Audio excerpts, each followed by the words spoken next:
So the first one is James St. Patrick, who played Ghost. Oh, Hell no. as a good dad? Hell no. This guy was a killer. Best, He was a murderer. Cold-blooded murderer. of black fatherhood. Cold-blooded murderer, drug dealer. How?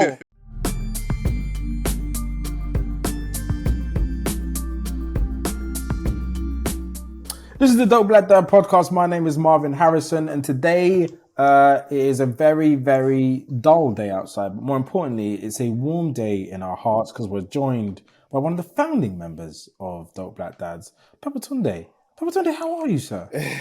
I'm cool, bro. I'm a founding member. Presenting was? Yeah.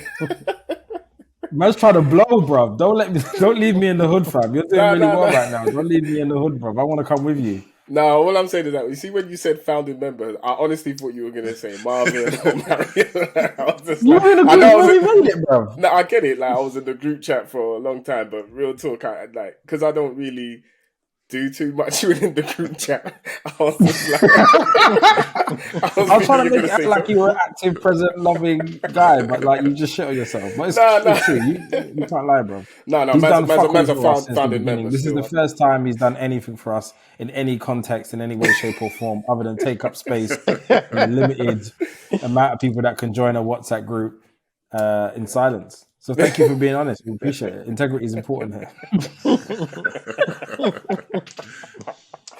And of course, we have Marvyn and Marlon here, our reoccurring voices. Marvyn, obviously, a wonderful friend. He has hair and a voice that I would definitely kill for.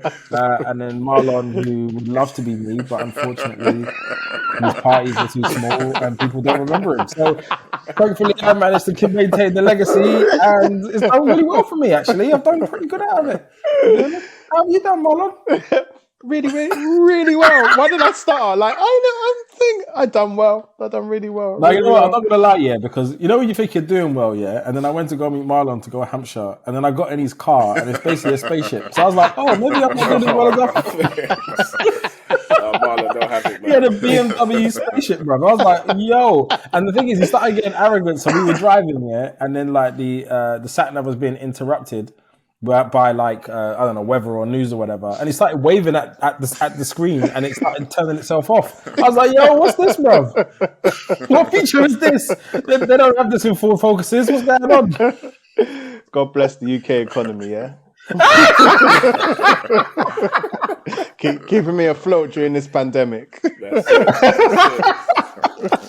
you know what? That's a real thing, you know, because some black people are doing really well as a result of the pandemic. We don't really talk about them, like, because now they need black expertise, and they realize there was no black people on TV, and there's no black people on radio, and the advert that they did had no black people in it. So a couple of people are doing all right, but if you notice how quiet they are, though, they don't say shit. They're just like, yes, the Conservative Party have taken advantage of us. But... My bank says, How has the pandemic treated you, Babatunde? I see you on my TV quite a lot now. You know, I have to. My son points out, I have to be like, I know him. He's my friend. Look. No. To be honest, it's. I've appreciated this time being at home, spending time with the family, and obviously working. I'm grateful to be, still working, through the pandemic, because I was actually working. I was actually working at Transport for London. That was my job. And then I got fired, and I was just like, oh man, what am I going to do? And then, Why did you get fired, bro? Did you get fired for stereotypical black shit? Don't you? No. You know what? How can I say? When I say I got fired, I was given a choice. Stay and someone else will lose their job, or, leave and that person will keep their job. And because I was doing Gogglebox at the same time, it was just like, well, things are all right for me. I'll be okay. So let the other person, stay. And so that's what it was. So it was like, it was fired, but it wasn't with, it was fired with, but like a lowercase f. You know what I'm saying? Like, bro, you're ruining the reputation of black men right now by being noble and warm and fuzzy and jumping on swords and stuff. That's not what we do. Yeah. Heroic. Actually, no. Let me switch it up. We wear hoods. Let me switch it up. I was warming up some, fufu and some stew. And the smell, they couldn't take the smell, so I got fired that day. I wanted to hear a story like, I was at Kennerton Station and it was a bit peak and I saw my aunts.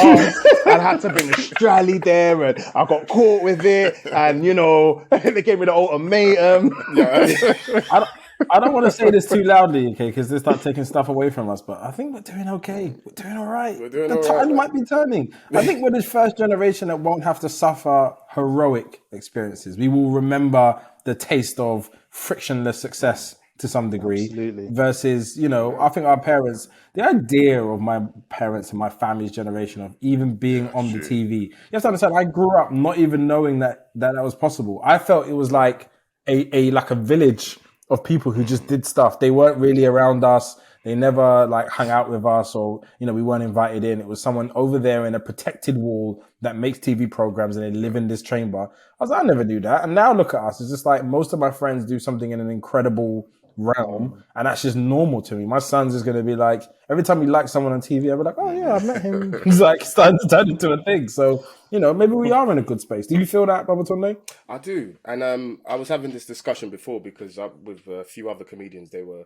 kind of talking about, you know, the TV industry, and, you know, they had their opinions, but I was of the opposite opinion, basically saying that I think what's going on now is that the industry understand that there's voices that are not represented, and they're trying to champion especially black voices. And so you're getting your Mo's, you're getting your Judy Loves, you're getting your Babatundes and all these Kojos and Nabil Abdul Rashid, all these different people. And it's a good thing, you know, it's a good thing. Plus, we all know each other. We all, you know, came from the black circuit. So it's good to see like your peers, you know, transition, not just like from the black circuit, still doing it, but doing TV as well. It's great, man. I love it. But now that it's not just one in, one out, because that's what it used to be. It'd be like, Yeah. I remember we spoke to Richard Blackwood a couple of months ago, and he was just like, there was one guy. And then when the one guy went to a new realm, that guy was gone. Yeah. And it just kept on rotating. It's also something that Otis Dealey actually said as well. It was just like, he actually named the chronological order of black presenters that were okay on the BBC at every single point. I was like, I remember those people. I remember. Yeah. Like, is it more harmonious now? Is it a kumbaya, or is it still like, you know, we don't mess with you? You know what I'll say? One thing I'll say is what I'm seeing is the fact that they are giving us the time to nurture our talent in terms of TV. So, like me, I'm still learning. Obviously, Mo, you know, blessed me by bringing me on Gogglebox alongside him, and then everyone was just like, who the hell is that? You know what I'm saying? Like, he's funny, like, we need him, like, and what can we do with him? And so now I'm like working on different projects, and hopefully, just like Mo, I'll have my own TV show. And, you know, Judy, I know she's killing it. Wicked. And I think she'll probably have something soon to announce. I don't know anything in terms of inside information, but just looking at her career, I think she might have something soon. But yeah, it's like they're giving us time to actually nurture our talent and become the next Lenny Henrys, the next Richard Blackwoods, and, you know, these things. So yeah, I think it's good, man. That's big, man. I'm going to ask a question here, and it's not intentionally meant to sound like I'm trying to start some shit. I genuinely am not. But like, obviously, I've known you and Mo from the teens. Yeah. Is how do you? And I'm more asking this because I want people to understand things about timing. So you started before Mo in terms of comedy. Yeah. You're an incredible comedian in your own right, and obviously he's brought you onto a platform, and that's amplified you. Yeah. What is your mentality in compared to potentially some others in terms of timing? Because another version of you could be like, I'm funny, I was here first. Why were you not that guy? And why were you like, yo, that's my guy, I'm going to come and support what you're doing and take my moment? What would you say the difference is between those two people? I see it as it's just his turn. And when I say it's his turn, not to say that his turn is going to run out, it's his turn. He's the chap. He's the king right now. And that's how you just got to see it. Like when I was coming up, Kojo was the man. And it was his turn, you know? And now it's Mo's turn. And so I don't think that I could, just because I started before him, Mo is a talented guy. He's incredible. When I see the stuff he does, you know, comedian, TV presenter, BAFTA winner, 2-time BAFTA winner now. And like the content that he creates on like his online platforms, from his YouTube to his Instagram, which obviously blew him. Like he created his own lane, and for me, stand up was my only outlet. You know, he had like a different he had a variety of talents. And so now that I've been brought alongside him, which he obviously requested, it's allowed me to kind of like express my different talents, like just from just bantering and stuff like that. So yeah, I can never look at him and say, oh, I was here before you and I deserve. No, never. It's his turn. Let him, live out his turn. And hopefully one day, as I continue to progress within this business, this new TV business, hopefully one day it will be like, oh, Babatunde is the man right now. But even if it doesn't like turn out that way, I am comfortable with where I'm at now because I'm enjoying doing stand-up. Do you understand? Touring up and down the country. I'm enjoying, supporting, big comedians, people like Mo and, different people. So I'm just loving the process right now. And I think if you start to, how can I say, if you start to idolize that position of being the main guy, I think that's where you miss the mark. I think you just got to enjoy your job the way how you do it, and success will come, hopefully. Do you know why that's really powerful? Because I think a part of our duty as a podcast is like, I really want to focus on things like masculinity, and sometimes people's egos can get in the way of their own blessing. So imagine you're about to get this amazing run of your own, and then you immediately believe that you deserve X, Y, and Z. And there are some people who aren't as happy for Mo as they should be. And him, like I know him. I met him, very young. I think we may have been one of the first people to put him on. Yeah. And he was just a nice guy. So we didn't mind working with him because he just was a nice person to be around. And then he got incredibly talented, and he went on this run of 4 years where, if he wasn't on our show, like he was sick or abroad, people would be like, oh, I'm not coming in. If Mo's not there, I'm not coming. Yeah. And that for me, because he was replacing 3 other amazing. So London Hughes, who was our first host with Jamie Howard and Little Man. He was replacing them, and everyone loved them. We loved them. And so him coming in off the back of that, and actually we had a small run with Ace and Viz actually between them. Okay. And him coming in between and smashing it and owning it from a place of no real background told me everything about him. And I think that balance between who he is and what he creates for the people around him, i.e. you and all of us really, because we all get an uplift once he does something great, because they just start looking around at, oh, maybe there is talent there. And it doesn't mean there's a hierarchy. It just means, you're right, he's first. We all get an uplift because people start asking about where he came from, who else performed, who else is there, and then they get an uplift, and then your job is to pass it on. So that's right. I think that's something really, really beautiful. The stuff that he has brought me on since, being with him on Gogglebox. Brother, I did an advert with him for Citroen. Yeah, it's not come out yet. I did, and when I was on set, I was just like, hold on, me, little Babatunde from Tottenham, you know what I'm saying? Some broken down road that I used to live on. I'm thinking, right now, the heads of this, car company have agreed for me. Fair enough, Mo, he's the guy, but for me to represent their car, I was just like, you know what? It's a blessing, innit? So I just think, because I've had little whispers in my ear, like, hey man, you should be doing this and da-da-da. And I just don't pay no attention to that. I'm just like, no, Mo is the man right now. And you know what? It's his goal. So let me get behind him and just champion him and, encourage him and push him. And, just if something comes my way, then cool. But really and truly, my heart has always been set on stand-up. So I can never stray from that. Yes, I love the presenting. Yes, I love all the TV work. I absolutely love it.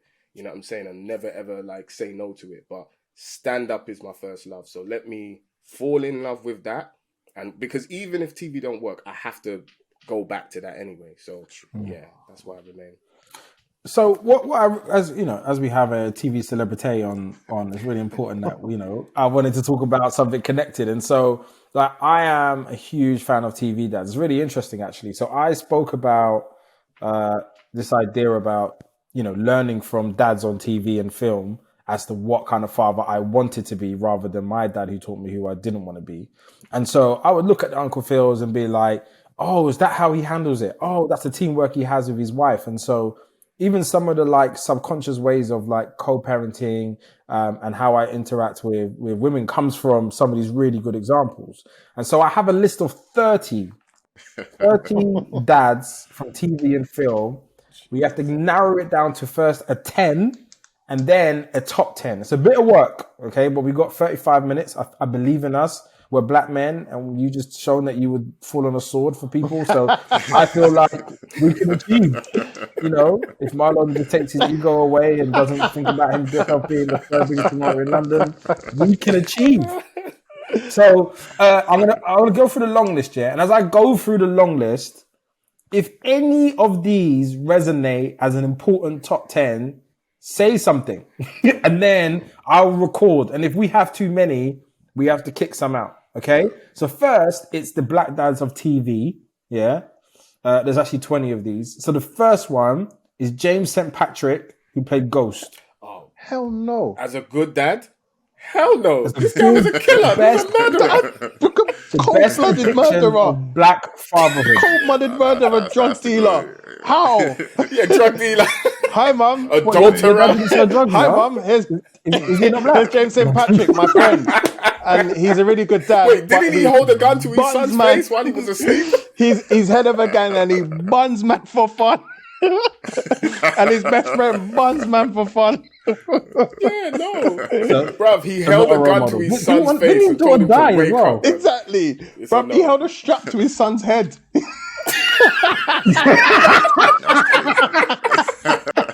It's a no, bro. Exactly. It's a hell no. Why are you acting like you didn't want to do that one time, bro? One I'm time. not gonna lie. It looked good. It looked cool. It looked cool, but no, it's a no. It's a no. Okay, next one, yeah, is Eli Pope from Scandal. Do you remember him? Oh yeah. He was a badass. Nah. Scandal. I didn't really watch Scandal like that. I'm not gonna lie. Yeah, I didn't same. watch that. It's too feminine for you. Look at you, No, hard but back I man. didn't say that. What, bro, you Was it went Match of the Day? No? I didn't watch it. Nah. All right, we'll park Eli because you didn't see him. All right, everyone must see this one, yeah. Frank Mitchell from Moesha. You know Oh, what? yeah. He was a Yeah, you can go on the long Yeah, he was list. a he good was a guy. decent man. Yeah. He was decent. Yeah. He did technically have a child out of wedlock, He did. which turned out to be Ray J. Yeah. He also kicked out Moesha from the house for disobeying her, maybe on 2 different He was quite occasions. strict, wasn't he? He was quite always strict. he was He always found onto her her. upstairs with the guy from Onyx. Yeah, And then- yes, and he then did. kicked her out. Yeah. And when she was dressing up like a He had that sharp high top though. Like, shape up was mad still. yeah, Bro, man, the shape up was You're on the point. only one that has certified hair, bro. Babatunde, I feel like this is the peak of what your Yeah, skill no, can do. this Me and is- Marlon are just in another realm.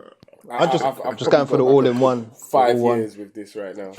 I'm going for the Caesar, the all-one. Been doing it for a while now. All right, we're going to add Frank Mitchell to the shortlist. Next one is John Witherspoon from the Wayans Brothers show. Did anybody watch that show? My God, yes, I did. Yeah, sure, a couple times. Yeah, trouble, yeah. Yeah. Wow. Did everybody watch TCC? Because that was before Trouble. Was that on Cable London? Yes, it was TCC though. It had all the stuff that Trouble had, but it was called TCC. Yeah. And I used to watch Hang Time. Hang Time, every- yeah. Is that what it was called before Trouble? Yeah, TCC. Okay, then I did watch it. Yeah. So do we add them on it? Pops from the Wayans Brothers. was Didn't I kind see of it enough to whatless. remember? Yeah. I think, when we get to film, he might come back up on Friday as well. Ah, okay. Yeah, so Was he good? Yeah, he was because he had the gun Mm. and he and he was licking his fingers a lot. Sounds wild. All right, George Jefferson from the Jeffersons. Did anyone actually watch this? Because this is heavily American. I watched a couple reruns, but I wouldn't. I'd be lying if I said I watched it. Okay, cool. All right, Alan Jackson from EastEnders. What? He's an icon. What? I don't remember too much, but Bro, him and Carol were a vibe, bro. He looked after Bianca when it wasn't his, and Robbie Oh, when it wasn't his child. Yeah. He looked what did he after do his for a nan. living? What did he do for a living? He did anything that was on the square that was available. Yeah, it's bro. a He no worked for in me. the pool, he worked in the cafe, he worked in the dry cleaners. Okay, no. For that, I give him. I say yeah. For that, I'd say yeah, because you know what? At least he's a man that will work a job. He's grinding. He's grinding. So yeah, And he took on kids that weren't his own as well. That's big. True. Yeah, every black man's probably potentially have to do that at some point. That's how life goes, you know. Yeah. I like how we all went silent because I was just like, nah, I ain't taking on no one. I'm definitely not holding that. I'll be like, big man, come get your child, bro. About All right, I'm to gonna do ask like you, that. has Come and anyone take your actually pitney. seen Being Mary Jane? Because if you haven't, this ain't gonna make sense. If you see what? Being Mary Jane. No. Nah, I haven't seen that. No. We needed women on the show. All right, cool. And then, does anyone watch Family Matters? Is that a cartoon? Nah, it's got Carl Otis Winslow. No? It's a stretch man, for me to even remember. Damn. All right. We must know this. Andre Johnson from Blackish. Oh, yeah. Yeah. How do you rate that show? Because it's one of the few modern ones that really, really I like it. it's consistent. How do you rate it? I like it. I think it's good. It touches on some good topics. I like it. No one else? I've never seen it. I haven't got around to it. It's on You haven't seen Blackish? No, what channel did it come on? I think it might have been on Amazon. I don't think it's even on TV per se. But I somehow have seen the whole thing. Nope. I've seen one clip. Is there an episode where there's like a little white girl in the elevator and they're like, "Don't go in the elevator." Yeah, that's the only thing I've seen. I don't explain that episode, please. That just sounds wild otherwise. I haven't seen it. I've seen the clip, so I rely on Babatunde to explain it. I'm not gonna lie. It's been a bit of a while since I've watched it. Since I've watched like the series, you know what I mean. But so basically, what happens is, he's at work and then he's about to go in the lift and he sees a single, lonely white girl child in the lift. She must be about 7, 8 years old.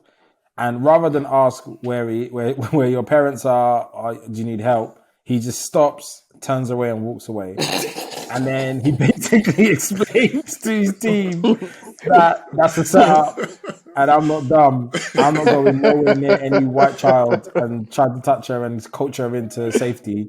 I'd rather just pretend I didn't see it. And it does speak to something that's really real and cold, where it's like, actually, I probably would do the same. It's like, if no one saw me, like I told the story last week about the white woman that I ended up walking the same way home with, and I was like, no. I need to jog. I'm doing a light risk because I don't want to walk behind you and then have to deal with you screaming in the middle of the night and people looking at me funny for the next 10 years. I don't want it. That's a fact. Would you leave the little white girl in the lift? Tell the truth. I'm telling you, park that one, boy. But like, she knows where she's going. I can't even say I would. It's one of the. It's techie, isn't it? Like, obviously, from afar, I'd be like, "You good?" You know what I'm saying? And be like, "Yo, someone come and pick this child up." But I'm not getting close to that child. You know? Yeah. They're from a proper like, "Yo, you good? Yeah, you blessed? You good?" But nah. Cool. Has anyone seen Black Lightning? Nah, man. I watched a couple episodes and I was just like, "This is dead." Bro, can I be honest, that was one of the worst TV shows with black people in it. I think that and The Crouches were the two most painful things I've ever watched. Horrible. Listen, did you see The Crouches? Of course. No. Of course. I remember The Crouches. That was dead. And we were so gassed. We're like, we'll be G's in it. It's like pure legends. And then we watched it. And the way that they were trying to act like we were not disciplined in our home, like we could talk back to our parents. I was like, mate, this is nothing to do with us, bro. I was like, I love that stuff. The thing is, the idea that we could I think what it was, is that when they realized that they need to put black people on screen, but they also really, really want to employ their white writers, white casts. They don't want to talk about the stories and the culture of us. They just want our faces so that they can say they did something different and then complain that nobody watched it. But it had literally no affinity. Whereas things like Real McCoy, Blouse and Skirts, Baby Father, all those things, iconic to this day. It doesn't matter what the viewage is. Like, if you ask black people from a certain age, they were like, yeah, we watch all of that all the time. Trust me. All right, next one. We don't watch Black Lightning. I've never seen that either. Come on, everyone. One-on-One, Mark Flex Washington. Great dad. Yeah, that was good. Yeah, he's a good dad. Do you remember any of the actual episode? I remember the daughter was spicy as hell, bro. I remember that. Do you know what? Actually, I watched back Moesha. She was about 15 years ahead of her time, bro. Yeah, but she's mad toxic. She was mad toxic on that show, bro. I watched it like when they put it back on Netflix, and I watched it. I said, "Nah, she was a problem." How that black woman is toxic. Tell us about that. Don't do that to me, brother. Don't do that to me, brother. Yeah, everyone. All I was saying to anyone listening. Go and watch it, yeah? You'll understand what I mean. We're not playing that game, Marvin. Man, try to set me up. I said what I said. I was so ready. Go watch it for yourself, innit? I was so ready. That would have been the clip as well. So tell us why black women are toxic. I'm intrigued. Please, Babatunde, tell us. Yeah, so Moesha, she was standing up for herself and speaking of her own agency, and that challenged you. How? Tell us about that. I mean, toxic, that's a really interesting word you've used to describe our black men. Oh, man. Nah. I'm not getting set up here, boy. No, but she was quite wild and she was very, very directional. But in some of it was actually quite interesting to watch how she perceived herself, and they created this narrative around strong black women in a way that was like useful rather than kind of like they don't feel any pain and you can do whatever you want for them and they just rise up and make you breakfast in the morning. It's like actually she was standing up very articulately for herself in loads of different ways. She also dated her older teacher in a couple of episodes and kissed him. You know, a couple of things that are a bit questionable, but on a whole. Snaked her friends in a couple episodes, you know what I'm saying? But hey, it is what it is. What she didn't do is by curiousness. I think that was probably the only gap they left. They made her be everything. That's literally what we have left. Okay, so we got him. This one I have a special affinity for. Ray Campbell from Sister Sister. Oh, yeah. Great dad. Great. Good dad. Yeah. Very straight-laced, very professional. What do you remember of him in the episodes? Like, if you say from him as a character of a dad, what were the like takeaways that you got from him that you think were valuable? I say his work ethic. He was quite warm. Yeah. Sorry, go on, Bob. No, sorry. I was just going to say his work ethic because I remember, what did he do for a living? Can't remember exactly what he did for a living, but all I remember is because he was the only one that was working for a while before the other sister's mum started working. But yeah, and the fact that he was able to allow her into the house and allow the children to live together, that whole thing, I thought it was a cool dad. I think he was warm. I remember him being warm, really warm, and listening to how they felt and stuff like that. And he always offered advice, which I thought was, even like how he is in the picture and the link that he sent is a good image of how he was portrayed. I think we never talk about that guy.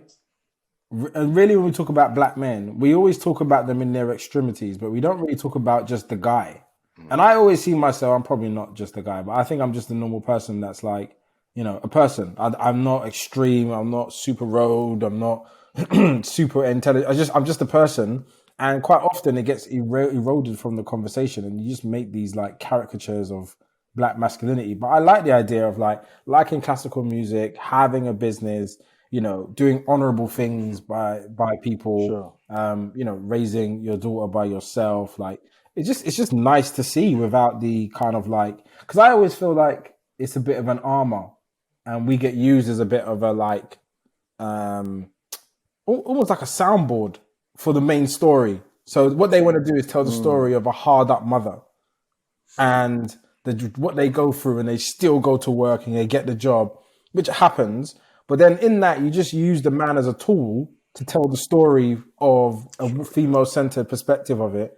Never really do you get like an actual texture of just a guy that isn't there as a prop for that, even though he was the part of all the jokes. But it's quite nice to have that in the discourse. When we talk about, and we'll get to some of the other ones, when we get to the other popular, you know, TV dads and film dads, they're really still the limelight, and you know, regularly people like him don't get seen and heard, and I think they cover the bases. Did you ever watch the Bernie Mac show? Because Bernie Mac's on here, he's number 6. I did.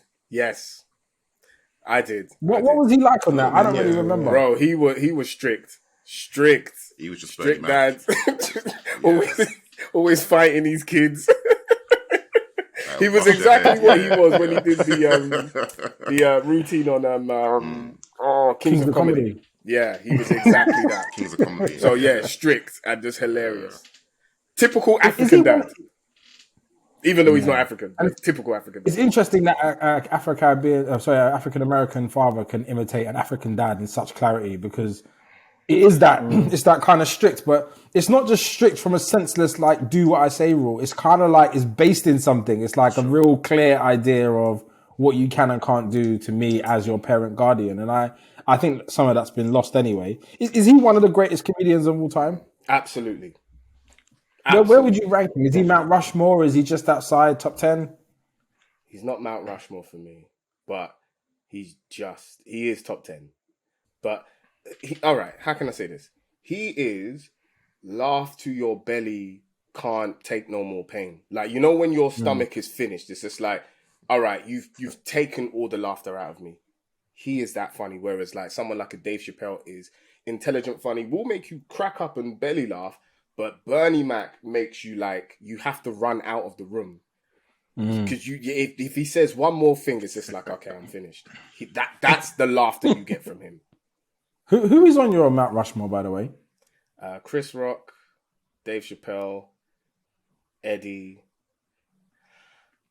and for me, no, not even for me. For me, Jeannie Yashere goes up there. She is an incredible... Really? Yeah, she's an incredible joke writer. Incredible. Yeah. What about you, Marlon? Who's your Mount Rushmore? I think Chris Rock is up there. Kevin Hart in the early days, I think he's really funny. Richard Blackwood, I think he's hilarious. Like I went to a show of his that he was doing with a very, very small group of people, like your raised Marvin. He was brilliant. I don't know who'd be my last one. Don't know. Probably Mo. I think Mo Gilligan. I think he's brilliant. Like, you know, I saw a clip of his on Facebook, like a skit that he'd done on Facebook, and I thought, let me follow this done. And then, you know, he just progressively got better and better and better and better and better. Not better, he's always been funny, but I think he's brilliant. He's up there as a brilliant comedian. Always funny, always funny. And Babatunde, you're up there as well, mate. I remember you from the old days. John Jr. John Jr. Wow. Lord. Legend. Yeah. Marvin, who's in your Mount Rushmore?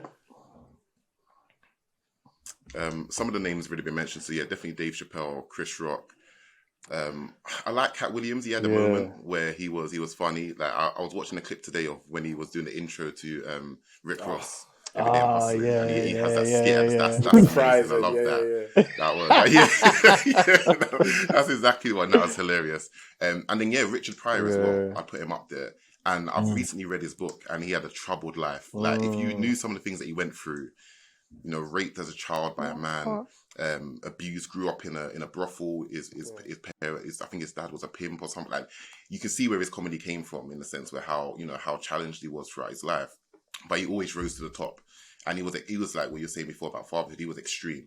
You know, I think he was married 6 times to 5 different women. So he married the same woman twice on one occasion. Like, but you can see the kind of the comedic energy where it came from in this life. So yeah, Richard Pryor would definitely be there. Mine is Chappelle number 1, Murphy number 2, Rock number 3, and then Louis C.K. number 4. Ooh. Now, obviously, Louis C.K. has done some things. Like can I? I'm not stopping you, bro. Honest to God, I was about to say him, but then that came into my mind, and I said no. Honest to God, because you know what? I agree with you. As a comedian, wow, he is amazing. He made some joke up about him moderately confusing his sexuality to prove something to his daughter.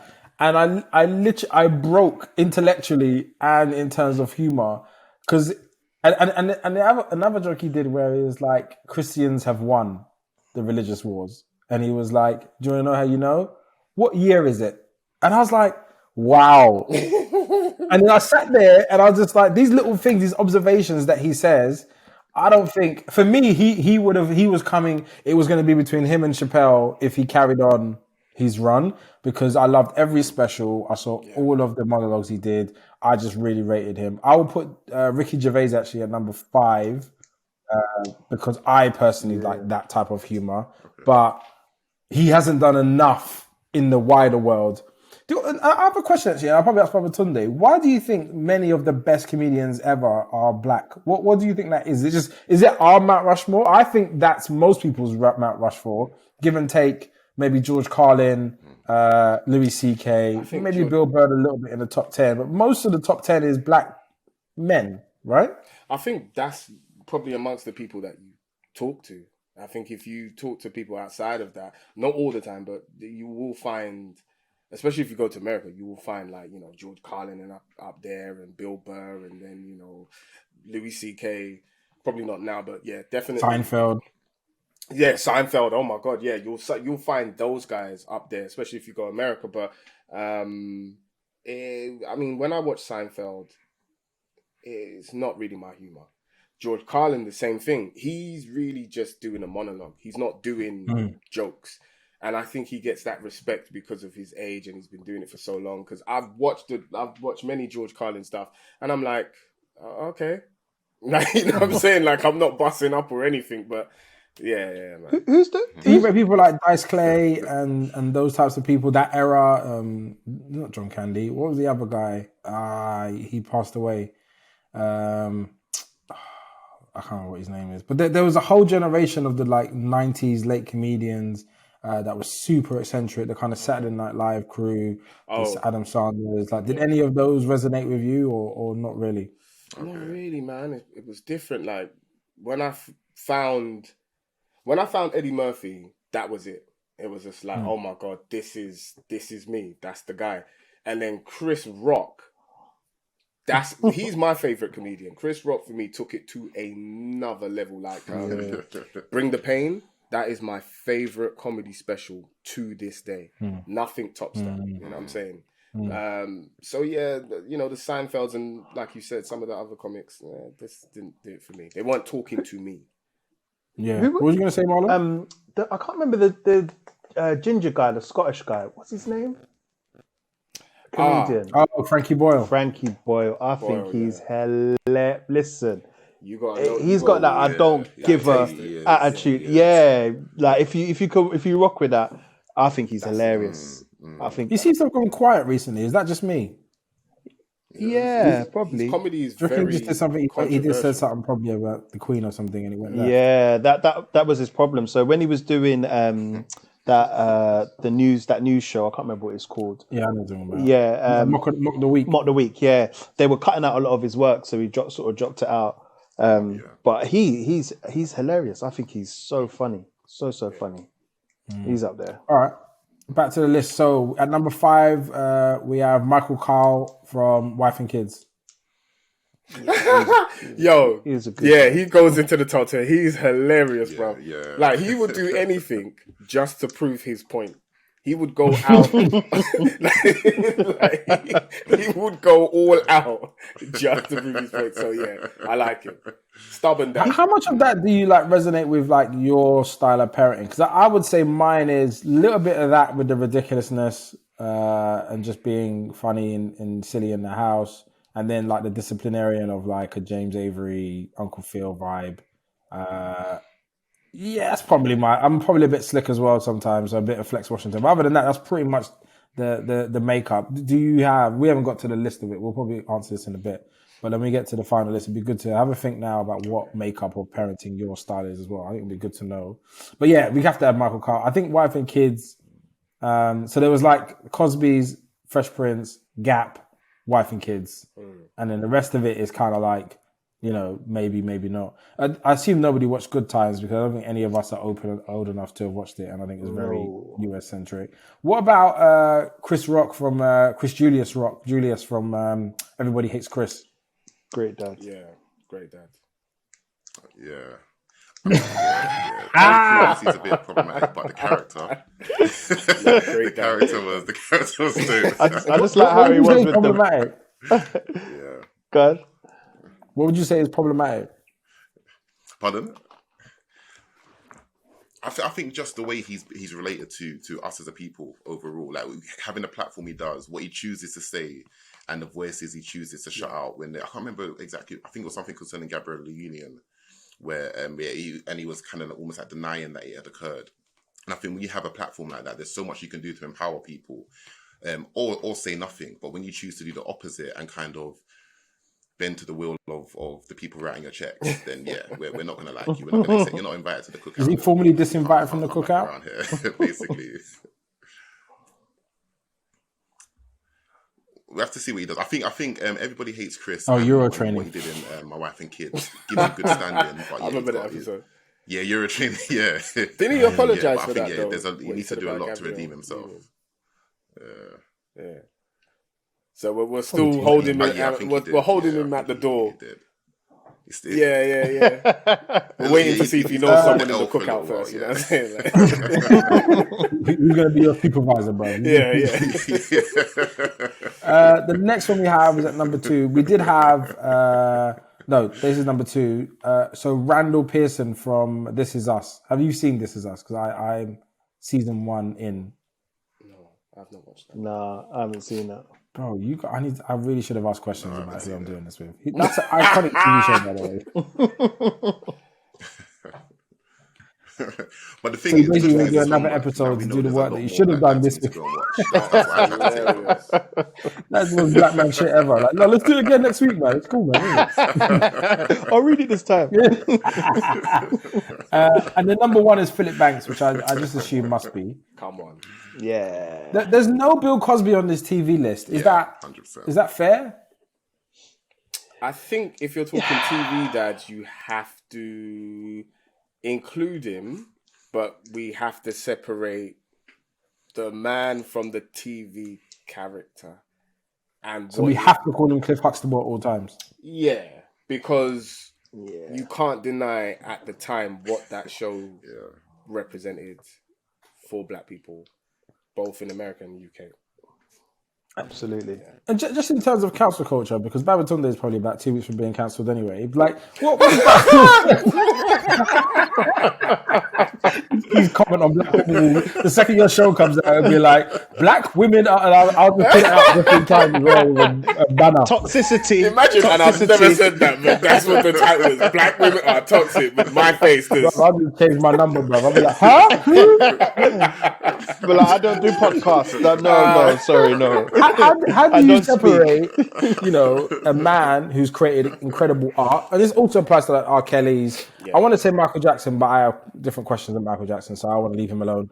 But R. Kelly, even Chris Brown, like, how do you separate the art that they create, the person that they are? Do you have a rule, or is it based on individual things? Because, acting versus music, playing a dad role, but not actually your name versus like your art, your music, your fame. Is there a rule to it? I don't think there is. I don't think you can.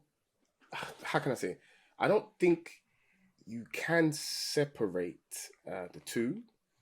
Well, I don't think people will. I'm just talking. This is a contradiction. What I'm about to say.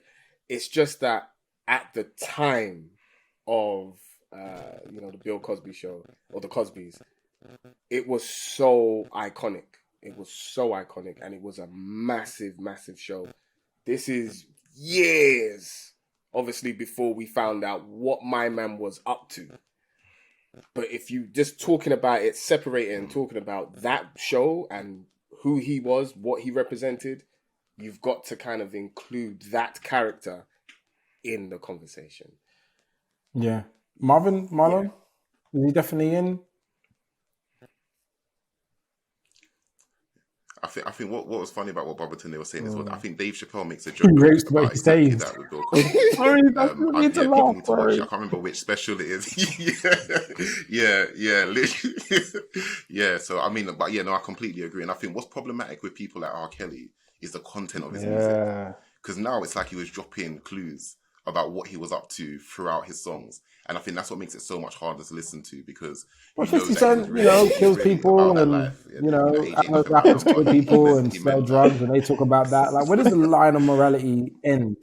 Because people Yeah. talk about that, and I appreciate, I'm not making light of Yeah. any of their things. I think it's all problematic, but fundamentally, we accept, Sure. a real rapper saying wild things of spectacularly killing people. I still love the LOX to today. I don't know how many people they've actually killed, but I believe they have, just because how articulately they talk about murder in different contexts. But I think, like, there's loads of people who have talked about things and done things. There are currently prisoners in jail. I saw a huge campaign for like Free Titch the other day. Crazy T, who's a UK artist, and sometimes I'm perplexed a little bit. I'm not sure if I agree. People that are involved in certain crimes, you want them to go to jail. Can they have a career after? They deserve to make money and survive. They shouldn't be homeless after they commit crime and pay their justice to society. But where does the line end? Like in your minds, just it'd be good to understand what you think, because I think people are going to ask us why we included Cosby Show, and I have to post and read the comments. So help me out. I think for me, when it comes to rap, like you're saying, I mean, this is probably a bit controversial as well, but there's reasons where you could kill or you could avenge, or you could commit that particular crime. For the things that R. Kelly did, there's no reason for it. There's no justification. And so I think, again, it kind of goes into the context of what they're talking about. And obviously they dramatize it in rap songs, 50 Cent and other artists like that. But yeah, there's no way R. Kelly could justify what he was doing. I think so that's kind of where my line the comes from. The whole Bill Cosby thing. So Babatunde's right. At that time, it was iconic, and I remember growing up watching the Cosby Show. Great dad, warm. You know what I mean? And I loved that part of it. But cancelled. You know what I mean? It undoes all your good work. It doesn't matter how great you were in the past. You're recognized for a moment in time, and what he did was unforgivable, horrendous. Multiple women and people, so cancelled. Absolutely. I think the rape, but he saves more than he rapes, but he rapes is like literally, because at the same time, like when Dave Chappelle did that joke, I was like laughing, but like thinking and processing, like at what cost? So people do good at what cost? You do good in one realm, but you create so much negativity in another realm. Do we still hold you in high regard? Do we still need you in the fight or the mission? And I think it depends on how people see blackness and the collectivizing of blackness. But also just men or whatever the intersection is, how you collectivize them matters. Because, if we were asking him if you're hired to do this only and we don't buy into anything else, and you don't launch New Coke, for example, or whatever it is you do, and try and buy NBC, and you're like, this is what my gift is. I give my gift and I know I have things going on, versus like, we take everyone in their entirety at all times. I don't even know if any man will survive, because I don't know any famous black man that has made it to the 60s without a scandal. You got Kevin Hart, you cheating, and people question Will Smith now and what's going on with his marriage. It's not the same anywhere near shape, but like everyone has like a thing over their head that says you aren't what you told us and we're done with you. It just seems to happen. So are there any black men you can think of? I think maybe Obama might be the oldest one without a massive scandal, but I'm praying it doesn't come, but I hope I wouldn't be surprised if it did. Is there anyone that's made it out clean as a celebrity black man?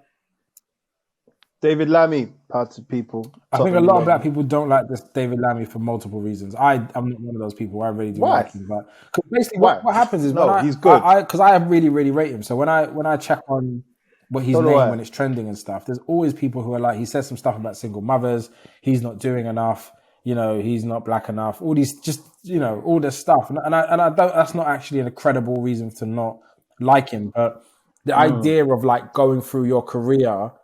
And I'm sure it will happen to Mo, it will happen to Babatunde. Just somebody would just throw questions out there and be like, yeah, but one time in you did this. Like, who makes it out clean? So if we're judging everyone, I think every man, Jay-Z cheated, and Nas allegedly hit his wife, Khalees, at one point. There's just like all these things that come out. I don't know anyone that hasn't fallen foul of the lines of good and bad and justice. I've never heard nothing. How far do we go?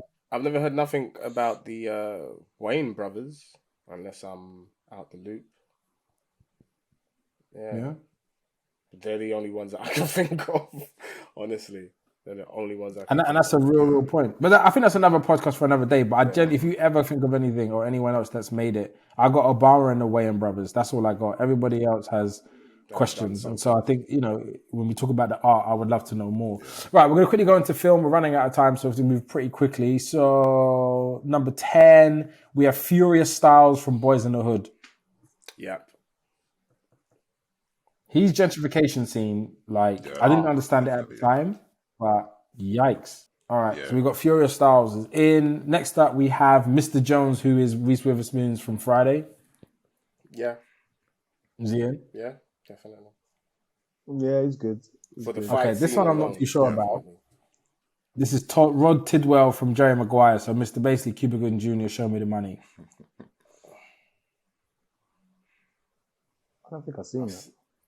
I've seen it. He's a consummate family man. He basically wants to get more money for his family while trying to prove his worth a new contract. His time again shows Jerry what it looks like to be caring, affectionate husband and father. Rod puts it all on the line for his family. Didn't land enough for me. No. It does sound like a great story, but I don't remember that being the center of it. This one, wow. John Quincy from John Q. Denzel Washington. Come on. You know, last week when we was like, people talk about how they're going to die for their kids. And I was like, what life do you lead when you think you're going to have to die for your children? This is what I mean by you probably want me to do that. And that's actually very, very powerful. Next up, we have Chris Gardner, The Pursuit of Happiness. It was played by Will Smith. But come on, great dad. 100.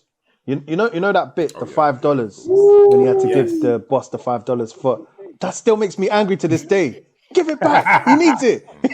You know what? It's the video where they gave him the job and he walks out of the building down the stairs and he starts clapping and he's just like, and I think all of us as men who provide for their children, there's this mental thing of like, you've overcome an obstacle to be able to provide. Your minimum experience 100%. As a family is improved. Quick question. And did any of you cry at that scene?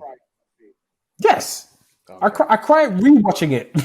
No, bro, because it hits you in it. Every time I watch that film, by the time it gets to that point, hits you. I have to hold back the tears. I'm like, oh my God. It hits you. Yeah. Like my tear ducts. What's they're doing something. What is going on here? Fever. What is this? What is this water? Winter, you're just like, no, my hay fever still. Who's spraying pepper spray?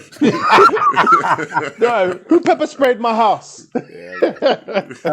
Has anyone seen Aquila and the Bee? I haven't seen this. Lawrence Fishburne's in it. I haven't seen that. What about Daddy's Little Girls with Idris Elba? I haven't seen this either. This is an interesting one. What about Juan from Moonlight, Mahershala Ali's character, who plays like a father-like role to that boy? Oh, I've watched the bit. He's being bullied. Have you seen Moonlight? Yes. I've watched I never finished the film, but I've watched that. Yeah.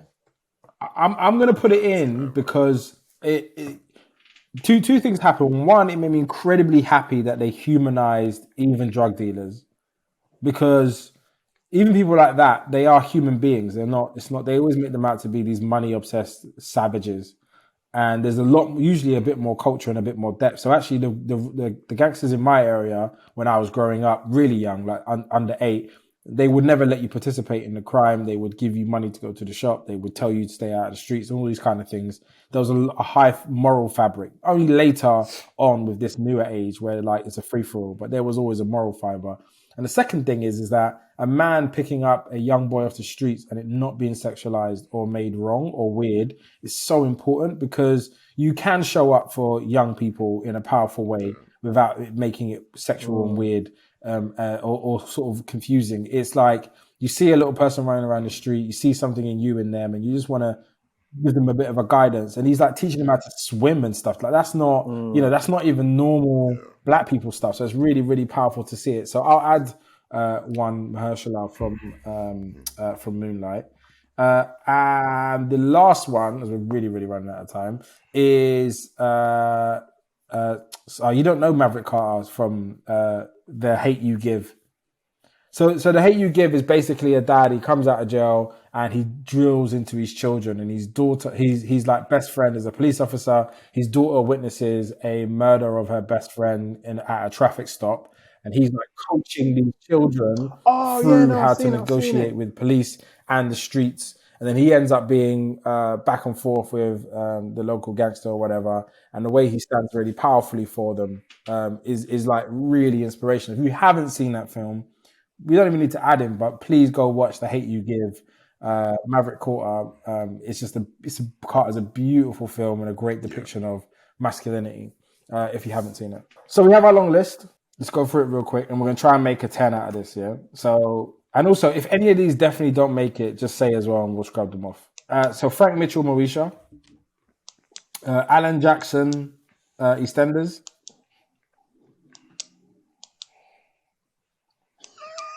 I'm gonna let you know this is an audio platform. You got to say something. Yeah, no, just no. All right, Alan's gone. So we got 1, 2, 3, 4, 5, 6, 7, 8, 9, 10, 11, 12, 13, 14, 15. We've got to lose 5. We've lost 1 in Alan Jackson. We lose 1 more. Andre Johnson from Blackish. Right. Is he in your 10? Can we? Because let's just take out Bill Cosby's character from now. Let's just for the top 10. Let's just take it. Like he was in the top 15. Nice. Take him out now. Cool. Flex Washington 1-on-1, Ray Campbell from Sister Sister, Bernie Mac, The Bernie Mac Show, Michael Kyle, Wife and Kids, Julius Rock, Everybody Hates Chris, Philip Banks, Fresh Prince, Furious Styles, Boys in the Hood, Mr. Jones, Friday, John Q, Denzel, Chris Gardner, Pursuit of Happiness, and 1 Moonlight. Well, the thing is, 1's not actually a father, so he has to go. But please watch Moonlight because it's a beautiful depiction of masculinity. So he has to go. Yeah. That's a good point. So in a technicality, we lose Bernie. We've got 1 more to get rid of, so we can get down to the bacon. Yeah.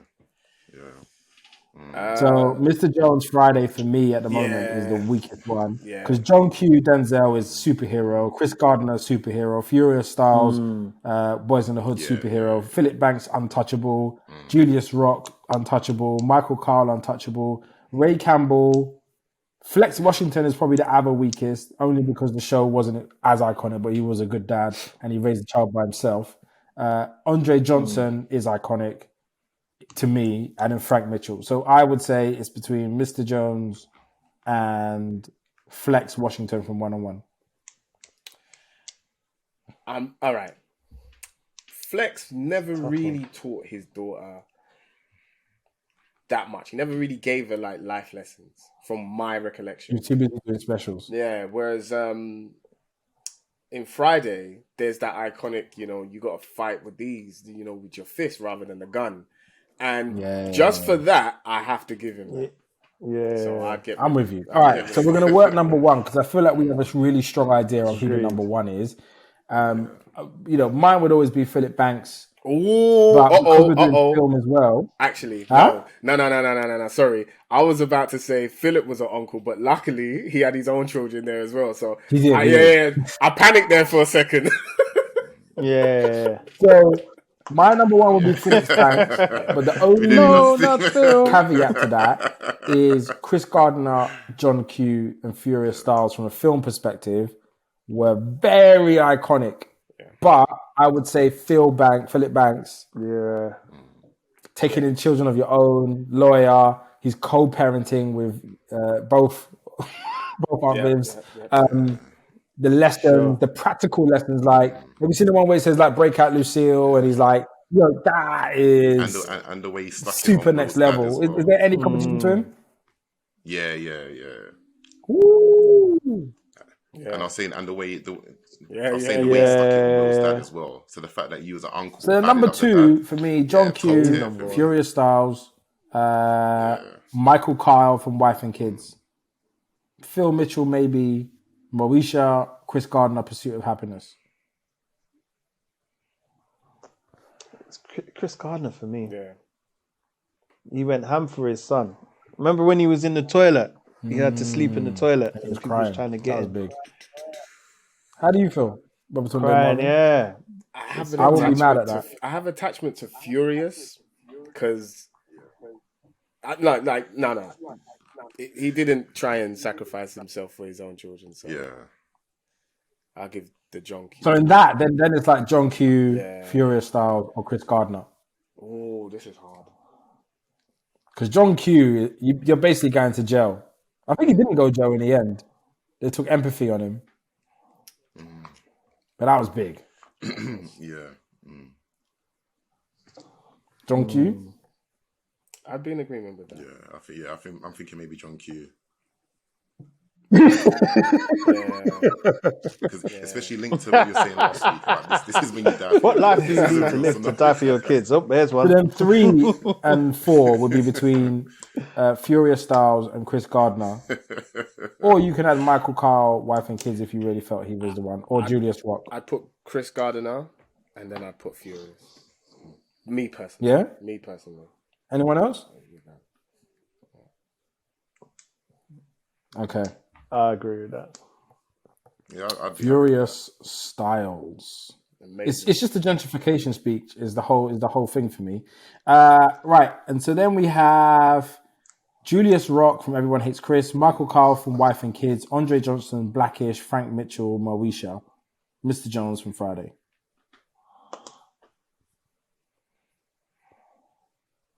I would say Michael Kyle because I think Wife and Kids is, in terms of TV, is the second most iconic that we can add because Bill Cosby got removed. Yeah.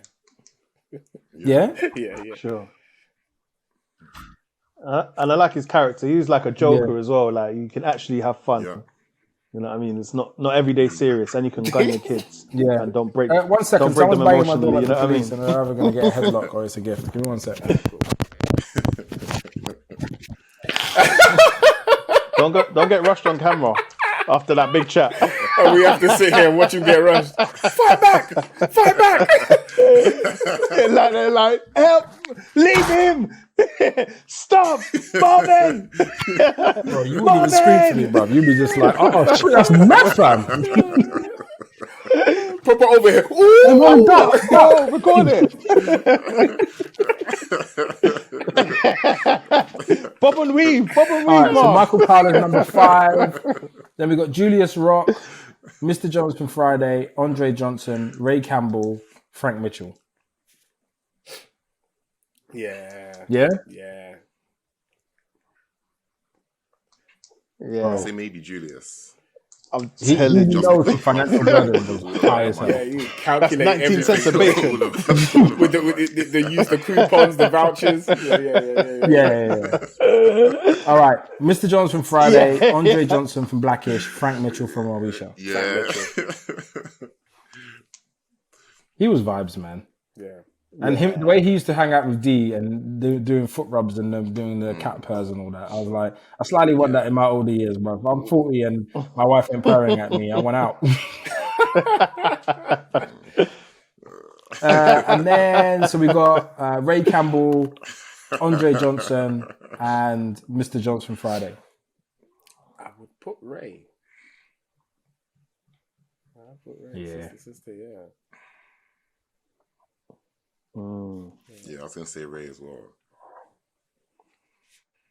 As a good, straight-laced, hard-working, weren't trying to be cool. He was there. Wow.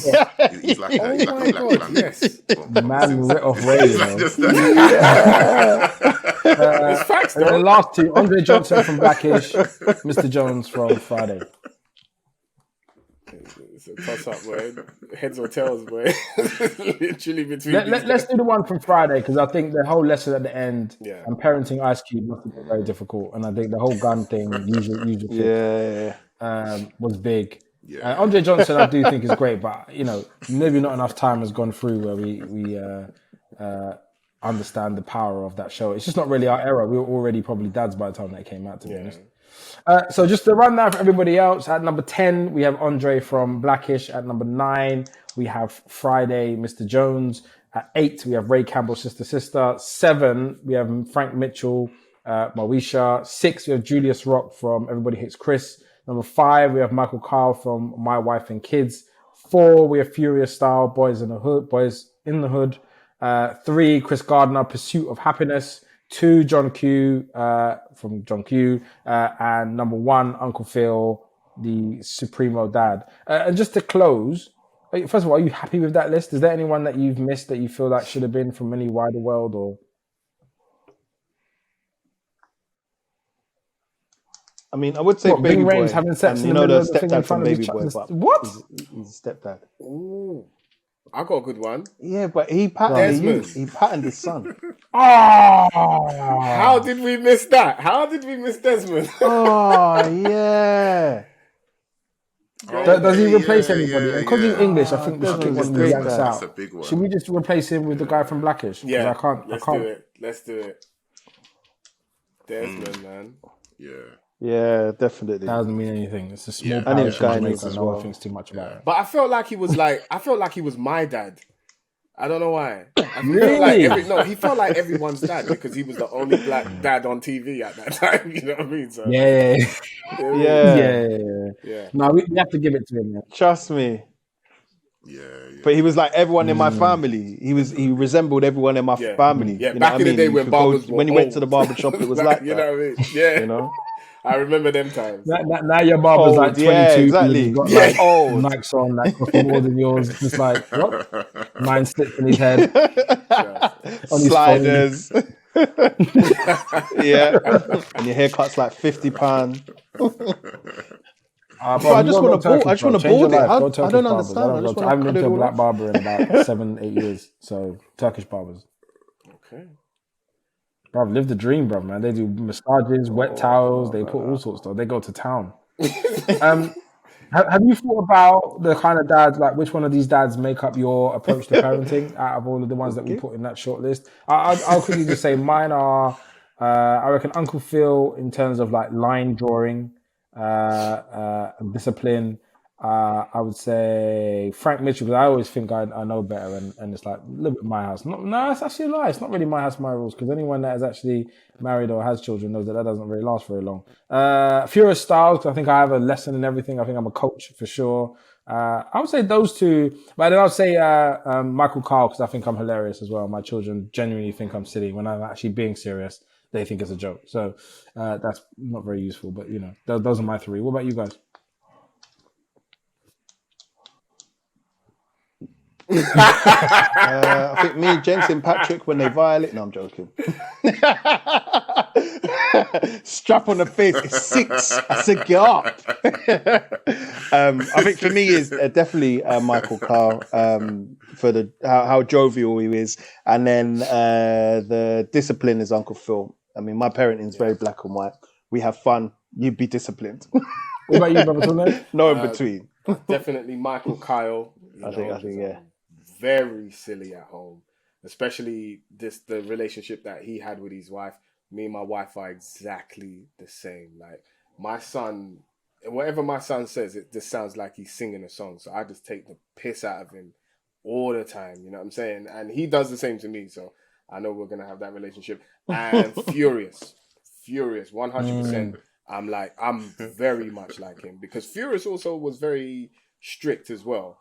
And, you know, even at the beginning scene where, you know, he has the strap and he's shooting and all of that kind of stuff. I'm that type of dad. Like, let them introduce a gun law in England. I'm lighting man up. Like, I'm joking. I'm joking. But it's my wheelie bin. It's my wheelie bin. Drive-bys in the Citroen as well. Definitely Furious, definitely Michael Carr, and a little bit of Uncle Phil in there, because like you said, like, you know, the whole disciplinarian thing, and yeah. Marvin?